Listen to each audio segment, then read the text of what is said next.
ووصينا الإنسان بوالديه حملته أمه وهنا على وهن وفصاله في عامين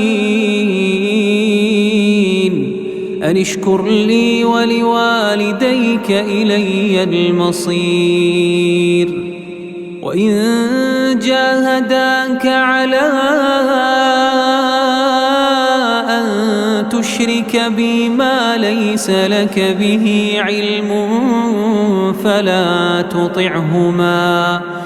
وصاحبهما في الدنيا معروفا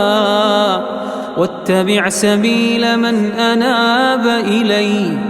ثم إلي مرجعكم فأنبئكم بما كنتم تعملون يا بني إنها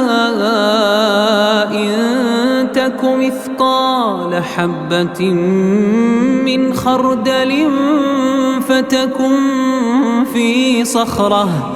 فتكن في صخرة أو في السماوات أو في الأرض يأت بها الله إن الله لطيف خبير يا بني أقم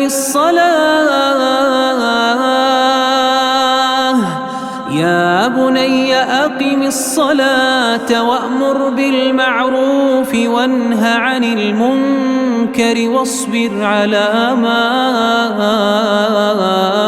أصابك إن ذلك من عزم الأمور ولا تصعر خدك للناس ولا تمش في الأرض مرحا إن الله لا يحب كل مختال فخور واقصد في مشيك واغضض من صوتك إن أنكر الأصوات لصوت الحمير ألم تروا أن الله سخر لكم ما في السماوات وما في الأرض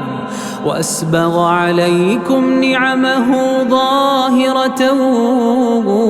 وباطنة ومن الناس من يجادل في الله بغير علم ولا هدى ولا كتاب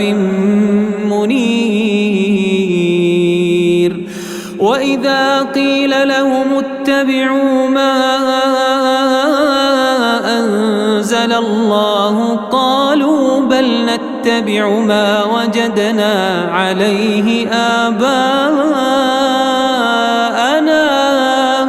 أولو كان الشيطان يدعوهم إلى عذاب السعير ومن يسلم وجهه إلى الله وهو محسن فقد استمسك بالعروة الوثقى وإلى الله عاقبة الأمور ومن كفر فلا يحزنك كفره إلينا مرجعهم فننبئهم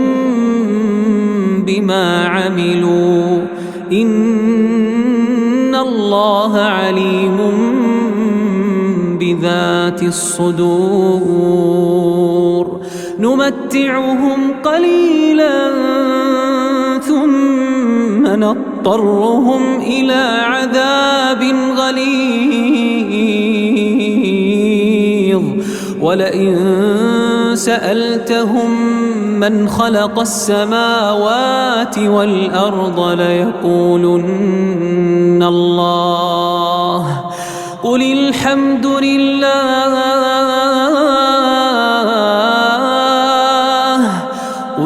الحمد لله بل أكثرهم لا يعلمون لله ما في السماوات والأرض إن الله هو الغني الحميد